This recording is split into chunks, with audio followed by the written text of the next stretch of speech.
विश्वतः let noble thoughts come to us from every side।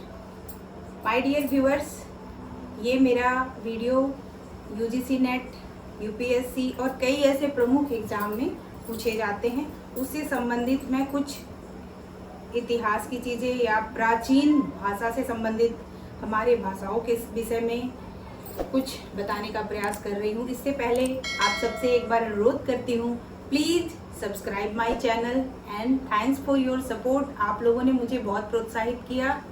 और आज संस्कृत के 2 लाइन, हिंदी आमतौर पे लोग समझ जाते हैं, तो ये लाइन जो मैंने कहा है, let's noble thoughts come to us from every side, इस प्रकार बताने की कोशिश कर रही हूँ। आ नो भद्रः कृतवो यन्तु विश्वतः। हमारे सिद्धांत, हमारे जो प्राचीन भाषाओं के सिद्धांत से संबंधित बहुत कम लोग इसके विषय में जानना पसंद करते हैं, और मुझे लगता है मैं अपने वीडियो को रोचक बनाकर आप लोगों को इसके संबंधित जानकारियां दूं, अवगत कराऊं कि हमारी संस्कृति, हमारी जो भाषाओं का आदान प्रदान किस प्रकार से हुआ। आमतौर पर पतंजलि, जिनको आप लोग सभी जानते हैं, आज तो पतंजलि नाम से सिर्फ आप कुछ प्रोडक्ट्स वगैरह के विषय में जान सकते हो, लेकिन वो बहुत बड़े भाषाविद थे। डॉक्टर श्याम सुंदर दास, जिन्होंने ये बताया कि भाषाओं का आदान प्रदान किस प्रकार से होता है, एक दूसरे के चीज़ों को समझना और एक दूसरे के बातों को समझना ही भाषाओं की मूल पकड़ मानी जाती है। इस विषय में गुरु कामता प्रसाद कहते हैं कि जो व्यक्ति सरलता से अपनी वाणी, अपनी चीज़ों को व्यक्त कर सके, दूसरा समझ सके, वही हमारी प्रमुख बोलचाल हमारी भाषाओं में आता है। ऐसे कई उदाहरण मैं दे सकती हूँ। सुकुमार सेन जी हैं, डॉक्टर कई ऐसे आचार्य हैं जिन्होंने भाषाओं के विषय में बताया है। विश्व की भाषाओं और उनका वर्गीकरण अगर देखें तो सबसे पहले तो ये माना जाता है कि प्राचीन समय में जब विद्वानों ने यह बताया तो लगभग 2796-99 तरह की भाषाओं के विषय में उन्होंने बताया, इतना है। परंतु आधुनिक तौर पे विद्वानों ने बताया कि 3000 से ज़्यादा पूरे विश्व में हमारी भाषाएं बोली जाती है। प्रमुखतः इसका अगर वर्गीकरण करें हम, तो वर्गीकरण 2 प्रकार से कर सकते हैं। इसका किस प्रकार से कर सकते हैं? 2 प्रकार से। पहला है आकृति मूलक और पारिवारिक मूलक, है ना। आकृति मूलक वर्गीकरण में आकृति के अनुसार आप कहते हैं, जैसे मुख अभिनय, अपने मुख के अनुभव द्वारा आप बताते हैं, कई क्रियाओं से उनको हम बताते हैं। एक तो है आकृति मूलक वर्गीकरण, दूसरा पारिवारिक में आता है कि आपकी भाषाएं, आपकी बोलचाल किस प्रकार की है, इस तरह से। तत्पश्चात कई ऐसे विद्वानों ने इन सब चीज़ों के विषय में हमें बताया। बने रहिए मेरे वीडियो से, मैं कोशिश करूंगी कि आप सब इस विषय में और भी जानकारी पा सकें, और मेरे माध्यम से मैं कोशिश करूंगी कि ज़्यादा से ज़्यादा इन्फॉर्मेशन, ज़्यादा से ज़्यादा जानकारियाँ आपको इस संदर्भ में मैं दे सकूं, और मुझे भी खुशी होगी। परंतु एक बार मैं फिर से कहूँगी कि आप लोग मेरे चैनल को सब्सक्राइब करें, बने रहें। मैं इस तरह से कई वीडियो, जैसा कि मैंने कई सामाजिक मुद्दे पे बताया, और इसके अलावा आपको और भी जानकारियाँ देने जा रही हूँ। तो दोस्तों, सबसे पहले हमारी जो भाषा थी ना, संस्कृत भाषा थी। संस्कृत भाषा में हमारे कई भाषाएं जुड़ गए। उसके बाद काल हुआ, प्राचीन काल, आधुनिक काल बाद में आता है, इससे बीच में आता है मध्यकाल। प्राचीन, मध्य, आधुनिक। इस काल के विभाजन में जैसे सबसे पहले हम आते हैं प्राक संस्कृत, जो बहुत ही शुद्ध जो संस्कृत भाषा था, वो संस्कृत भाषा हम बोलते थे, फिर संस्कृत। उसके बाद आप देखते हैं मध्यकाल में आता है पाली, प्राकृत, अपभ्रंश।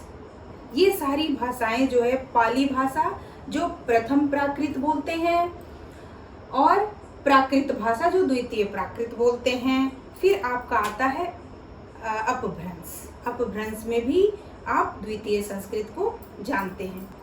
तो दोस्तों, वैदिक संस्कृत जो हमने कहा, प्राचीन भारतीय आर्य भाषा 2000 ईस्वी पूर्व से 500 ईस्वी पूर्व तक माना जाता है। इसमें वैदिक संस्कृत जो है, वैदिक संस्कृत की अवधि है 2000 ईस्वी पूर्व से 800 ईस्वी पूर्व तक, और संस्कृत अथवा लौकिक संस्कृत की जो अवधि मानी जाती है 800 ईसा पूर्व से 500 ईसा पूर्व तक। अब दूसरा हम बताते हैं मध्यकालीन आर्य भाषा 500 ईसा पूर्व से 1000 ईसा पूर्व तक। इसमें आपका पाली यानी प्रथम प्राकृत जो 500 ईस्वी से 500 ईसा पूर्व से 1 ईस्वी तक है, और प्राकृत द्वितीय जो आप मानते हो ये 1 ईसा पूर्व से 500 ईसा पूर्व तक है। अपभ्रंश जो द्वितीय मानते हैं, तृतीय 500 से 1000 ईसा पूर्व तक है। अब आते हैं दोस्तों आधुनिक भारतीय आर्य भाषा जो 1000 से अब तक की भाषा है, यानी आधुनिक भाषा जो है वो अब तक की भाषा है। इस विषय में आपको कई ऐसे पुस्तक हैं जिसमें आप सूचना प्राप्त कर सकते हैं। संहिता, ब्राह्मण, उपनिषद इत्यादि कई ऐसे संहिता हैं जिसमें आप अपनी भाषाओं से संबंधित चीज़ों को प्राप्त कर सकते हैं। तो मैं अपने अगले वीडियो में कई ऐसे विषय आपको बताऊंगी जो आप अपने कई एग्ज़ाम में लिख सकते हैं, और आराम से जो मैंने आपको एक एक मुख्य पॉइंट जो होते हैं, मुख्य तथ्य जो होते हैं, मैंने आपको जानने की बताने की कोशिश किया है। मध्यकालीन में तो आपने देखा कि पाली, प्राकृत और अपभ्रंश। अब आप कहोगे ये अपभ्रंश क्या है, तो ये एक प्रकार की संस्कृत में ही आती है। संस्कृत भाषा में ही कई ऐसे सरल शब्दों को मिलाया गया, जैसे पाली भाषा का आप नाम लेते हो तो बौद्ध धर्म, बौद्ध लोगों ने इन भाषा को ज़्यादा इस्तेमाल किया, और बौद्धिस्ट एजुकेशन जो था वो पाली भाषा में ही पढ़ाया जाता था।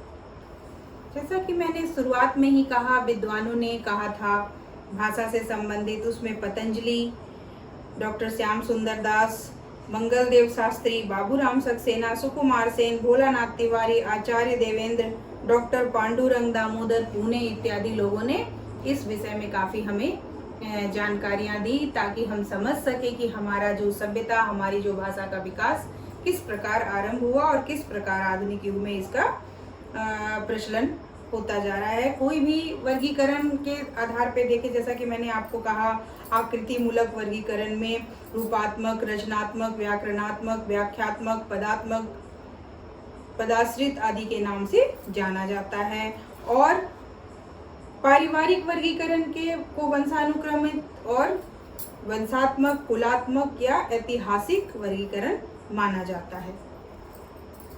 तो ये था मेरा छोटा सा एक वीडियो जो हमारे संस्कृत भाषा से संबंधित अपभ्रंश, पाली इत्यादि के विषय में, कई हमने आचार्य गुरुओं के विषय में आज थोड़ी सी जानकारी ली, और उम्मीद है आप लोगों ने इसको एक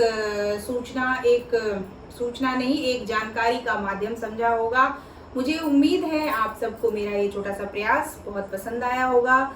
तो देखते रहिए, बने रहिए मेरे साथ। कई ऐसे महत्वपूर्ण जानकारियों के साथ मैं अपनी वीडियो फिर से लाती रहूंगी, लेकिन आप लोगों से अनुरोध है, आपको मोर इन्फॉर्मेशन के लिए मेरे चैनल को सब्सक्राइब करें, लाइक करें, शेयर करें और विद्यार्थियों तक पहुंचाएं, ताकि मैं इसको और भी ज़्यादा विस्तार से समझा सकूं। धन्यवाद।